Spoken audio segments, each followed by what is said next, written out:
Nessas minhas leituras, uma vez eu estava no Rio de Janeiro e tinha uma reunião marcada, o avião chegou cedo, entrei numa livraria lá, fiquei folheando uns livros e encontrei um livro de uma obra, de um seminário que houve na NASA.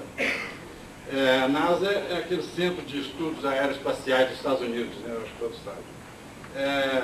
E eles estavam fazendo um estudo se haveria ou não vida em outros planetas. E para isso eles estavam seguindo dois caminhos básicos. Um é tentando captar sinais e tentar ver se recebia algum contato de outros planetas, e a outra parte era tentar estudar como era a vida aqui na Terra, como é que surgiu a vida aqui na Terra. E eu acabei comprando um livro só por causa de um gráfico, que praticamente foi um seminário, um dos autores falava exatamente sobre a evolução, e ele dá um gráfico lá no livro dele que realmente é muito interessante sobre o fenômeno da evolução, que é o fenômeno mais amplo que existe na natureza, né? Eu vou, então, esse gráfico é exatamente o do livro lá, só que está traduzido para o português. Agora eu não sei se vai dar para ler os que estão aí atrás. Quem está na frente é fácil. Aí, como vocês podem ver, esse gráfico trata da evolução. Então, ele diz que há cerca de 20 bilhões de anos atrás surgiram os primeiros coágulos de matéria nesse sistema galáctico em que nós vivemos. Há cerca de 10 a 12 bilhões de anos surgiu a nossa Via Láctea, a nossa galáxia. Há cerca de 5 a 5,5 bilhões de anos surgiu o sistema solar e a Terra. Há cerca de 3 a 3,5 bilhões de anos surgiu a vida. E essa evolução, como o Maurício que me antecipou aqui falou, essa evolução não é só da vida, não é só biológica, não. Ela tem, eles falam em evolução galáctica, em evolução estelar, em evolução atômica, evolução química, evolução biológica, tecnológica e cultural. O esquema é muito simplificado, mas ele tem algumas virtudes importantes. Uma delas é que ele escreve aqui futuro. Está um pouco apagado, mas acho que dá para ler. Futuro. Porque às vezes a gente tem a tendência de achar que nós chegamos até o presente e que somos o ápice da evolução, e aqui chegou a evolução e parou, né? E na realidade, nós todos sabemos que a evolução continua e se processa hoje na mente de cada um de nós, no nosso espírito, né? Inclusive no nosso cérebro, os neurônios estão permanentemente formando novas ligações, e a própria sociedade está permanentemente aprendendo, né? Nessa era da informática, das comunicações, nós estamos, através de crises, através de esforços, através de estudo, através do trabalho, estamos aprendendo. Então, todo o foco do trabalho do Baldi é nesse fenômeno da evolução, e que ela continua, né? O grande desafio nosso é acharmos o caminho para continuar com essa evolução. Agora, a evolução histórica, tem um autor chamado Toynbee, que fala, também parecido com Pietro Baldi, que a evolução histórica não é linear, não, ela é cheia de altos e baixos. Quer dizer, as civilizações nascem, crescem, deslancham e depois decaem. Desde dos sumérios, dos egípcios, dos gregos, dos persas, dos romanos, sempre uma civilização nasce, cresce, entra em decadência. Às vezes o Fritjof Capra fala no livro dele, que foi citado aqui hoje, enquanto às vezes uma civilização está começando a decair, outra está aprendendo alguma coisa dela e começando a deslanchar. Então, vamos dizer assim, nesse período histórico, porque aqui eles dão um salto muito grande desde a origem da vida até o presente, né? Mas nesse intervalo aqui, evidentemente, tem o período aí dos primatas, que surgiram há mais ou menos há 70 milhões de anos, depois o Homo erectus surgiu há mais ou menos 2 milhões de anos, o Homo sapiens, que era o ser já com cérebro do tamanho do nosso surgiu de 100 a 200 mil anos, e a civilização agrícola, vamos dizer assim, da Suméria e do Egito surgiu há mais ou menos 10 mil anos, e há apenas 6 mil anos é que começou a história escrita da humanidade. Então, a nossa história é muito recente, né? Isso fica bastante claro ao examinar esse esquema aí. Primeiro que não somos nós os planejadores desse processo, né? Isso fica bem claro, né? Que nós somos muito recentes nessa história da evolução. Outra coisa que fica muito clara é que existe inteligência no universo fora das nossas cabeças. Né? O universo funciona com inteligência. É um processo inteligente.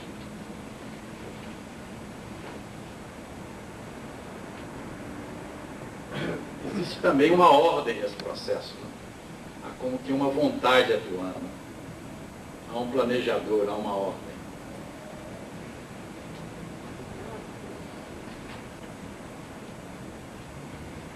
Agora, se a gente pegar agora só esse último século, a gente nota o seguinte: como a civilização não se desenvolve de uma maneira linear, esse último século, o que aconteceu?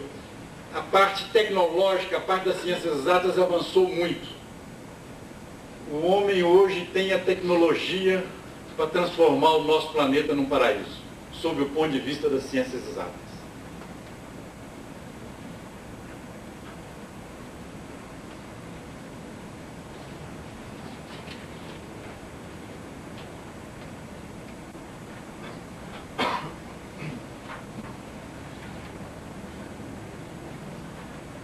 Eu vou pôr um esqueminha só aqui.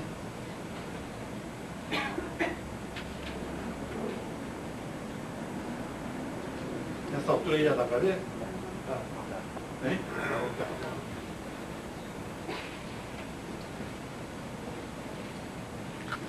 Então, sob o ponto de vista da tecnologia,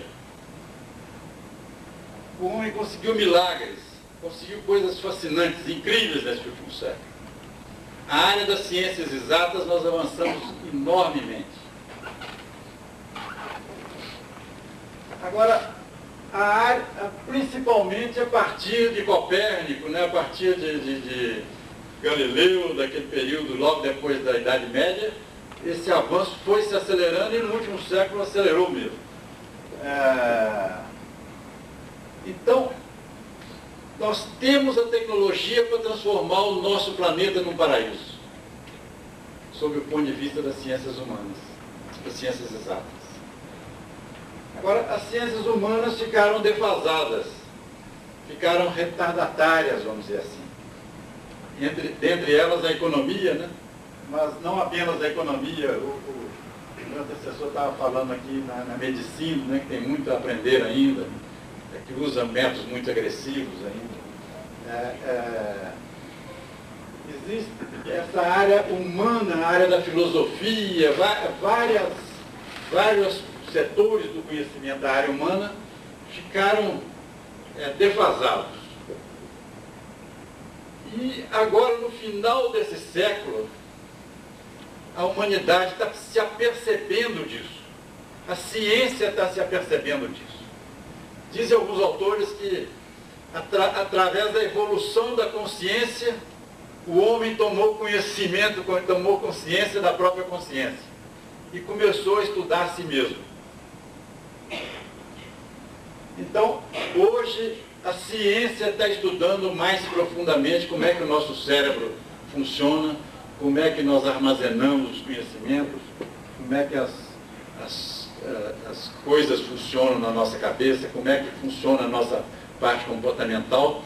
Então, existe um grande potencial de avanço para esse novo milênio, né? Que isso é o que está propondo o Pietro Baldi em toda a sua obra, porque o Pietro Baldi realmente ele deu uma atenção muito grande à parte tecnológica, da evolução das galáxias, da matéria, etc.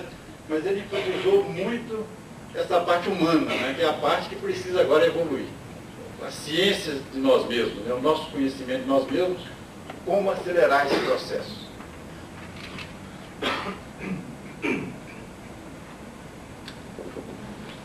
Então, eu vou agora mostrar algumas tecnologias que o Pietro Baldi fala nelas, e a ciência está começando a chegar nas mesmas conclusões a que o Pietro Baldi chegou há muitos anos atrás, nessa parte do conhecimento humano.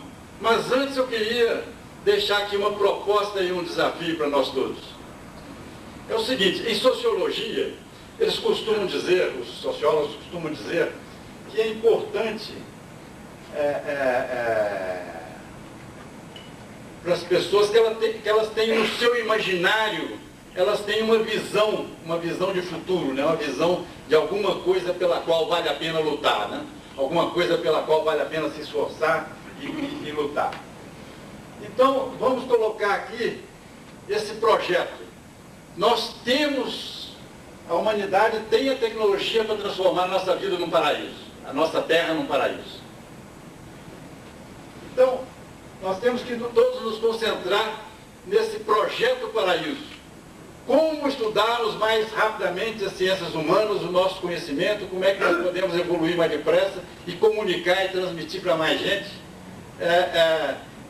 a importância desse conhecimento para transformarmos realmente, utilizarmos a tecnologia e transformarmos o nosso planeta num paraíso, né? Isso tanto envolve a nossa vida do dia a dia dentro de casa, como com os vizinhos, com os amigos, na empresa, na sociedade, em todo lugar onde estivermos, né?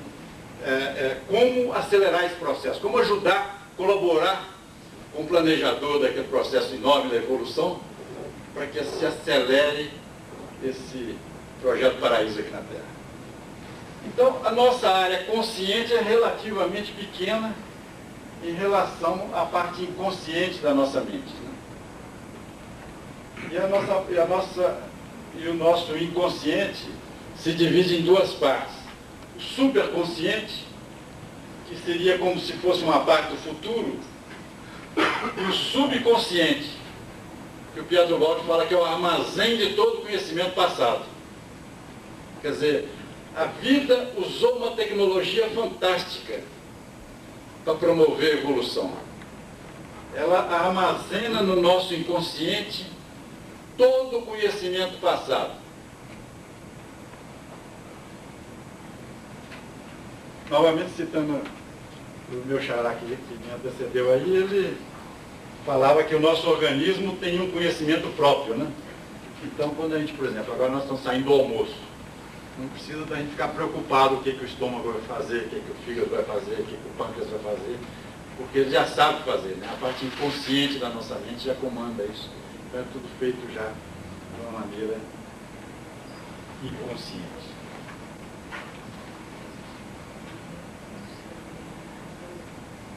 Então, isso aqui eu faço para essa palestra, às vezes eu faço para públicos não tão especializados como vocês, então vocês me desculpem se esse negócio estiver muito simples para o conhecimento que vocês têm, mas nessa parte assim, do passado, nós temos os atavismos, que seria a programação do nosso DNA, da nossa programação, essa parte completamente inconsciente, que é essa parte da alimentação, do sistema sanguíneo, sistema energético, sistema respiratório, todos os nossos sistemas orgânicos funcionam de uma maneira já profundamente aprendida, né?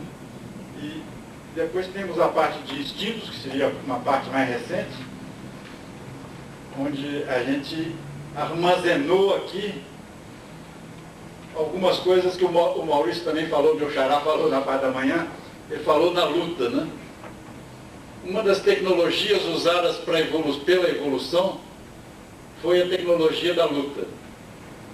Quer dizer, como se o planejador do processo não quisesse a ociosidade, não quisesse o lazer.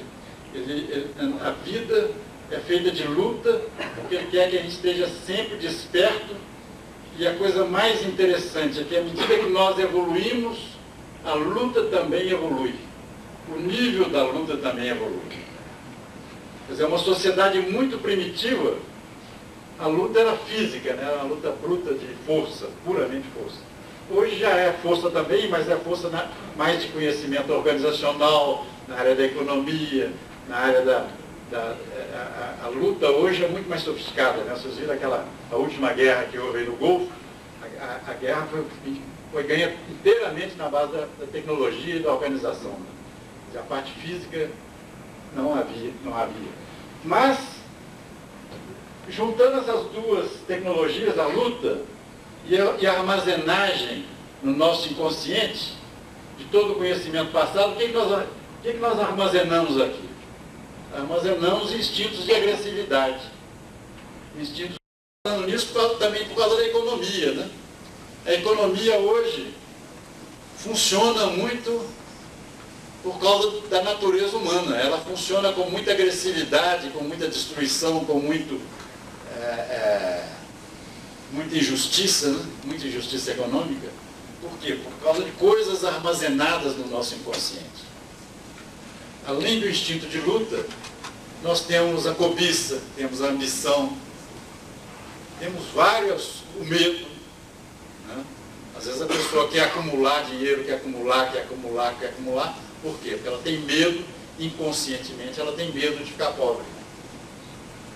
Ela tem coisas armazenadas no seu inconsciente que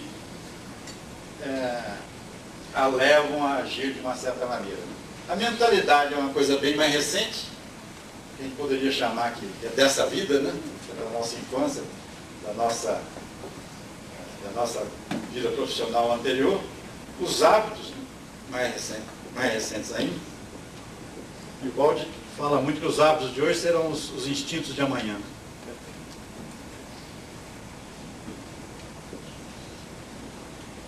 E ele fala que a evolução é como se fosse um deslocamento nessa direção, em que a gente vai caminhando na direção da área da criatividade, da intuição, da percepção, da revelação, da, eventualmente, mediunidade.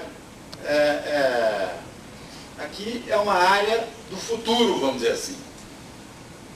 Aqui é uma área do passado e aqui é uma área do futuro.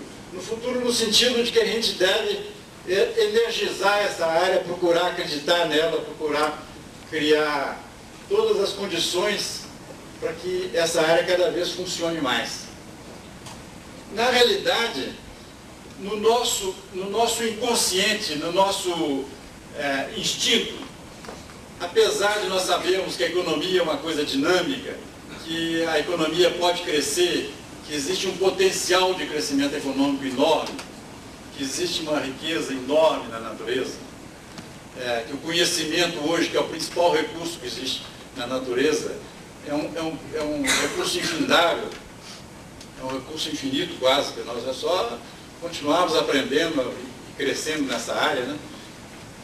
Apesar disso, na prática da economia, como é que nós agimos? Nós agimos como se a economia fosse um queijo. Eu falo queijo porque eu sou mineiro. Eu poderia falar bolo, mas... a gente age como se a economia fosse um queijo, em que para ficar com uma fatia maior, a gente às vezes tenta tirar do outro. Então a economia é uma competição enorme. É uma competição, às vezes, estúpida. Porque na realidade os recursos são muito abundantes. E há recursos para todos terem um nível de bem-estar muito maior. Mas seja entre países, seja entre grupos, seja entre empresas, a economia funciona de uma maneira mais ou menos assim, um querendo tirar uma fatia do outro. A economia funciona mais ou menos assim, como se fossem vários organismos, várias empresas, vários países, um querendo engolir o outro, querendo tirar do outro, né? E esse talvez seja um dos pensamentos mais importantes do Pietro Baldi nessa área econômica. É que há um desperdício enorme de energia nesses atritos.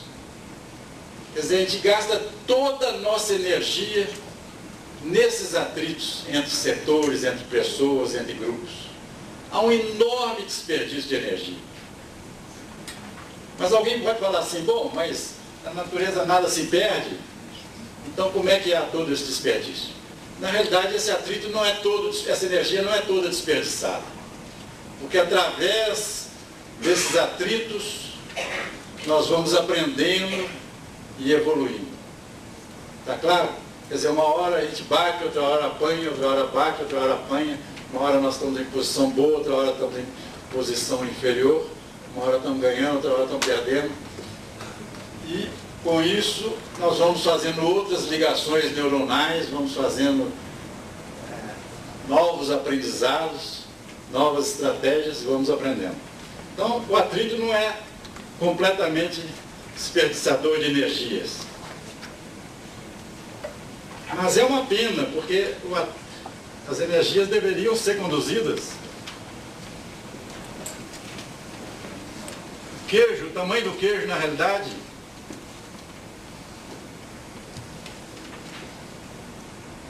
é muito maior do que esse tamanho que a gente trabalha com eles nos nossos instintos no dia a dia.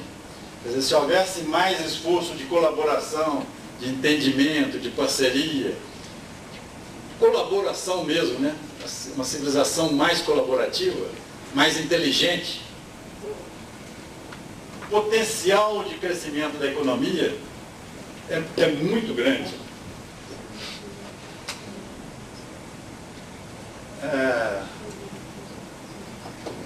Então isso é que o Pedro Bolle fala em alguns livros dele, que o mundo, talvez mais cedo do que a gente pensa, vai aprender isso. Porque hoje o homem está estudando a própria consciência, está estudando mais o nosso comportamento. Nós estamos numa época equivalente à época da Idade Média, em que houve uma total mudança de mentalidade muito rápida. Então hoje nós podemos, todos nós, colaborar com esse projeto Paraíso para ver se a gente acelera essa mudança de mentalidade. O que podemos fazer para mudar a mentalidade da humanidade de todos nós, né? Nós mudarmos a nossa mentalidade para compreendermos que esse mundo é um mundo em que pode haver mais riqueza, mais bem-estar, mais harmonia. Para criarmos uma civilização melhor e de colaboração. Professor, considerando que é um fator fundamental, inquestionável, que o homem tem que se espiritualizar. Tem o quê? Se espiritualizar e que, segundo o Beto Lopes, a vida nos leva a isso. E o sentido da vida está nisso. O fato de evoluir espiritualmente. Mas como é que o senhor colocaria agora, numa discussão terra a terra, como é que o senhor colocaria aí a questão malthusiana, em que a população cresce com escala geométrica e os recursos naturais são limitados? Como é que isso vai acontecer? Como é que vamos nos haver no futuro? Na realidade, eu não sei a resposta de todos os problemas, não. Não, como é que o senhor vê essa questão como é que dentro da óptica baldiana? Pois não. Eu vejo o seguinte, que o universo é um organismo sábio. Tem um livro aí do tal de Peter Russell que cita que o globo terrestre ele tem 26 características de um organismo vivo. Se listar os 30 principais características de um organismo vivo, o globo terrestre tem 26. É um sistema inteligente. Se você pegar, por exemplo, o sistema respiratório, uma célula sua precisa de sangue renovado, de alimentação renovada, né? Esse sangue renovado é conseguido através do oxigênio que passa lá pelos pulmões e limpa esse sangue. Esse oxigênio vem da onde? Vem do sistema externo, que são a respiração das árvores, etc., das florestas, do oceano, né? Então, tudo é interligado na natureza. A física moderna também fala isso hoje, né?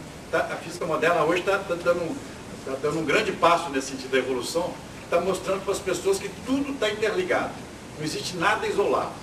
Então, essa solução da população certamente virá. Eu não sei, eu realmente não sei. A resposta pode ser que o senhor tenha alguma melhor. A população para de crescer.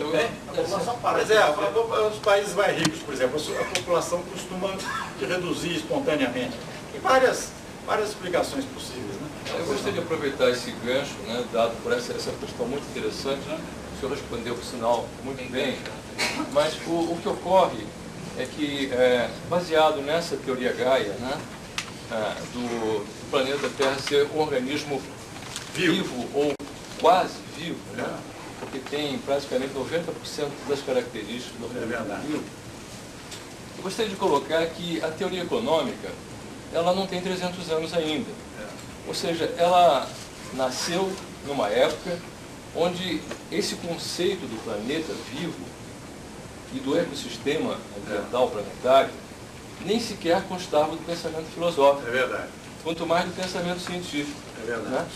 Então, hoje, o que ocorre é que essa teoria econômica continua insistindo nessa mesma modus pensandi de 300 anos atrás, É verdade. insistindo em extrair recursos, insistindo na ideia de um crescimento contínuo dentro de um organismo vivo finito. Esse é que é o problema. É verdade. Então, o sistema planetário, o biossistema planetário, é um sistema finito, que nem um animal, né? Que nem cada um de nós aqui somos um organismo biológico, espiritual, mas limitado, né? Ele tem seu sistema definido por fronteiras. Então, o que está ocorrendo no momento, que parece que o pensamento filosófico não está entendendo e o científico menos ainda, é que esse organismo vivo, porém infinito, ele pode morrer exatamente por essa extração exagerada de recursos que ele não pode oferecer continuamente. Então, existe aí uma contradição. A economia continua insistindo no lucro, no crescimento. Se não houver um crescimento em relação ao ano anterior, ao fracasso econômico, ocorre que o organismo vivo, o planeta Terra, já está chegando no ponto de exaustão. Eu concordo em gênero no melhor com o senhor. O problema é esse, Então, que o conhecimento dos economistas é fragmentado. Note bem, ele é fragmentado. Eles aprendem economia. Como é que você aprende economia? Ele entra numa universidade em que só se estuda economia. Justamente. Então, o ponto que eu quero chegar é que o erro não está nem no capitalismo, nem no sistema comunista, nem em qualquer tipo de enfoque econômico. O erro fundamental está na própria teoria econômica. A teoria econômica é a própria raiz do problema. Ela não é uma colocação do problema, ela é a própria raiz do problema. Então, a energia econômica, vamos chamar de energia, porque no fundo tudo pode ser traduzido em termos energéticos, né? A energia econômica, ela tem, como qualquer energia na natureza, ela tem um estado potencial e tem um estado dinâmico. Se a energia econômica é considerada um estado dinâmico, ou seja, aquela ideia assim, primordial, primitiva da ideia da economia ser a troca de comércio entre as riquezas diferenciadas, tudo bem. É uma energia em movimento, como a eletricidade é uma energia em movimento que está iluminando essa sala. Agora, no estado potencial, é que a energia econômica é altamente perniciosa e ela pode chegar a dar um fim ao planeta Terra. Porque ela é muito mais perniciosa, explosiva e potencialmente muito mais destrutiva do que qualquer energia atômica ou difusão de hidrogênio, qualquer coisa assim.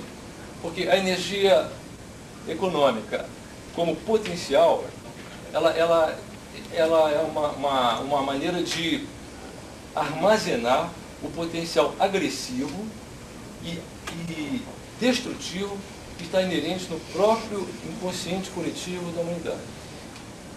Todas as ideias... E é o que está acontecendo agora. Então, é possível... Eu estou com um problema aqui que eu esgotei o meu tempo. Bom, então, nós esgotamos o nosso tempo. Então, mas eu queria só colocar isso, que sob o ponto de vista das ciências exatas, da tecnologia, nós, a humanidade, tem o conhecimento para transformar o nosso planeta num paraíso.